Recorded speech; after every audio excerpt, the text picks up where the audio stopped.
Hello বন্ধুরা, কেমন আছো সবাই? আশা করি সকলে ভালো আছো, আমিও বেশ ভালো আছি। আজকে আমি আবারও একটা নতুন রেসিপি নিয়ে চলে এসেছি, যেটা তৈরিতে কিন্তু খুবই সহজ এবং প্রচণ্ড ক্রিস্পি, এবং একটা প্রসেস থেকে কিভাবে দুটো তোমরা তৈরি করতে পারবে সেটাই তোমাদের সঙ্গে শেয়ার করব। তো দেখো, এটা একটা স্ন্যাক্স রেসিপি, যেটা বৃষ্টির দিনে বিকালবেলা কিন্তু চটজলদি আমরা প্রিপেয়ার করে খেয়ে নিতে পারি। খেতে তো বেশ সুন্দর হয়েছিল, তাই ভাবলাম চলো তোমাদের সঙ্গে আবারও একটু শেয়ার করি, তাহলে তোমরাও জানতে পারবে কতটা সুন্দর এবং কতটা সহজে এইভাবে আমরা রেসিপিগুলো রেডি করে নিতে পারি। মানে স্ন্যাক্স খেতে ইচ্ছা হলে এইরকম একটা রেসিপি কিন্তু বানিয়ে নেওয়া যেতেই পারে। তো চলো মূল রেসিপিতে ফিরে যাওয়া যাক। মানে কী কী লাগছে, কোন প্রসেসে আমি তৈরি করেছি এটা দেখো, তাহলে তোমরা বুঝতে পারবে। মানে একটা থেকে দুই রকম আইটেম। তো দেখো, এর জন্য আমি নিয়েছি, দেখো, কাঁচা আলু। দেখতে পাচ্ছ, আলুগুলো আমি স্লাইস করে কেটে নিয়েছি, যাতে সিদ্ধ করতে সুবিধা হয় তার জন্য, আর কিছু না। তো স্লাইস করা আলুগুলো আমি প্রেসার কুকারের মধ্যে দিয়ে একটু জল দিয়ে সিদ্ধ করতে বসিয়ে দিলাম। অন্যদিকে আমি নিয়েছি, দেখো, ক্যাপসিকাম, কাঁচা লঙ্কা আর রসুন। সেগুলো একটু ছোট ছোট করে এইভাবে কুঁচো করে নিচ্ছি। দেখতেই পাচ্ছ, যতটা সম্ভব ছোট ছোট কুচিয়ে নেবে, যাতে মুখের মধ্যে না লাগে তার জন্য। দেখো, আমি ছোট্ট ছোট্ট একদম চপ করে নিয়েছি। দেখেছো, এই যে রসুনগুলো কুচিয়ে নিচ্ছি। তো দেখো, প্রত্যেকটা কিন্তু কোঁচানো হয়ে গেছে। অন্যদিকে দেখো, আলুটাও প্রায় সিদ্ধ হয়ে গেছে। তো আলুটাকে আমি খুব সুন্দর করে ম্যাশ করে নিয়েছি, দেখতে পাচ্ছ তোমরা। নেক্সট এর মধ্যে অ্যাড করে দিচ্ছি কুচানো ক্যাপসিকাম, কুচানো কাঁচা লঙ্কা, সামান্য একটু রসুন, মানে রসুন যেটা কুচিয়েছিলাম সেটা, আর অল্প একটু কর্নফ্লাওয়ার। আমি এখানে 3 চামচ মতো কর্নফ্লাওয়ারটা ব্যবহার করেছি। তোমরা চাইলে যদি বেশি ক্রিস্পি খেতে চাও, এখানে অল্প একটু সামান্য চালের গুঁড়ো অ্যাড করতে পারো, বাট না মেশালেও চলবে। আর দিয়ে দিলাম একটু টমেটো সস, যাতে সামান্য একটু মিষ্টি ভাব আসে। আমরা কিন্তু মিষ্টি জিনিস খেতে বেশ ভালোবাসি, কারণ আমরা বাঙালি। বাঙালির প্রিয় খাবারই কিন্তু রসগোল্লা। তো সেই বুঝে আমি সামান্য একটু মিষ্টির জন্য টমেটো সসটা অ্যাড করেছি। আর যাতে একটা সুন্দর কালার আসে তার জন্য দিয়ে দিলাম কাশ্মীরি লঙ্কার গুঁড়ো হাফ চামচ। দিয়ে দিচ্ছি পরিমাণ মতো নুন। দেওয়ার পর খুব ভালো করে হাতের সাহায্যে এইভাবে ভালো করে মিক্স করে নিতে হবে। দেখো, উল্টে পাল্টে খুব ভালো করে এইভাবে মিশিয়ে নেবে। কোনো ঝামেলাই নেই। দেখতে পাচ্ছ তোমরা কতটা সহজ হয়ে গেল প্রসেসটা, দেখতে পেয়েছো।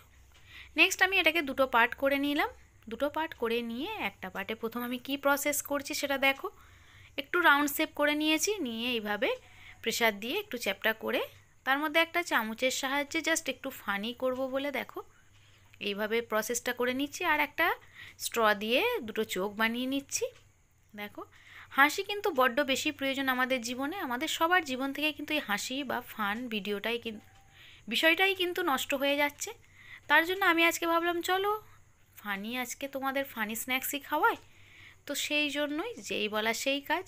তো এটা রেডি হয়ে গেছে। নেক্সট বাকি যে অর্ধেকটা ছিল সেটাকে আমি এইভাবে, হাতে সময় না থাকলে জাস্ট এই প্রসেসটাও তোমরা করে নিতে পারো। জাস্ট প্রেসার দিয়ে একটু লম্বা ভাব করে এইভাবে একটু চেপে নিয়ে এদিক ওদিক একটু তিকোণ আকার কেটে নেবে।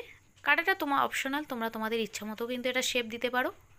বাট আমি একটু 3 কোণা শেপ দিয়েছি, মানে তেকোণা যেটাকে বলে।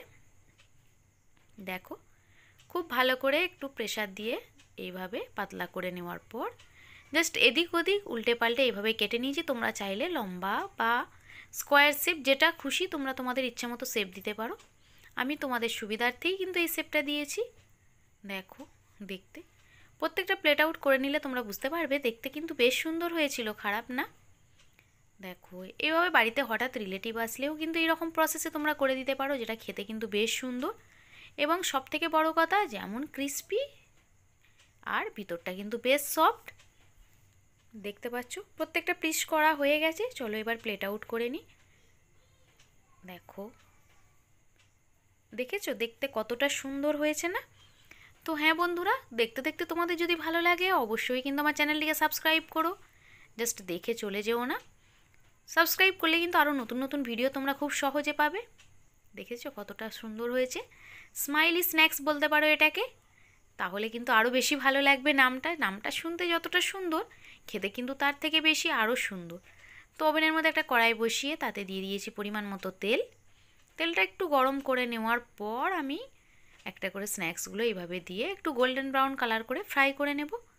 বাট যেহেতু কড়াটা কিন্তু আমার একটু আগে থেকে চেপে পরিষ্কার করে ধুয়ে রাখার জন্যই একটু জড়িয়ে যাচ্ছে, মানে কড়ার নিচে একটু লেগে যাচ্ছে স্ন্যাক্সগুলো। বাট একটু ধরে এইভাবে উল্টে পাল্টে নিলে কিন্তু সুন্দর একটা স্ন্যাক্স রেডি হয়ে যাবে। দেখেছো কতটা সুন্দর কালার হয়েছে। দেখো নেক্সট আমি কিন্তু অন্য কড়াইয়ে একটু ফ্রাই করব। দেখতে পাচ্ছ ওভেনের মধ্যে বসিয়ে দিয়েছি, তাতে তেল দিয়ে তেল গরম হওয়ার পর স্মাইলিগুলো একটা একটা করে দিয়ে এটাও একটু গোল্ডেন ব্রাউন কালার করে ফ্রাই করে নেব। দেখেছো কতটা সুন্দরভাবে কালারটাও এসেছে, বেশ ফুলেও উঠেছে। সত্যি তাই, দেখতে যেমন সুন্দর খেতে কিন্তু তার থেকেও বেশি অসুন্দর হয়েছিল। চলো প্লেট আউট করে বা তোমাদের সঙ্গে শেয়ার করি, তাহলে তোমরা বুঝতে পারবে কতটা সুন্দর হয়েছে।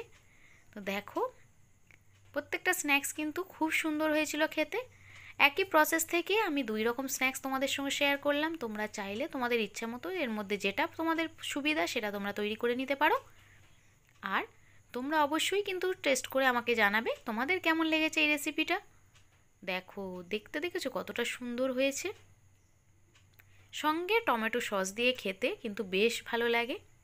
তো বন্ধুরা দেখতে দেখতে তোমাদের যদি ভালো লাগে অবশ্যই কিন্তু আমার চ্যানেলটিকে সাবস্ক্রাইব করে আমার পাশে থেকো। আর যদি ফেসবুক থেকে দেখে থাকো পেজটিকে ফলো দিও। বাই, সকলে ভালো থেকো, সুস্থ থেকো, অ্যান্ড বি কেয়ার।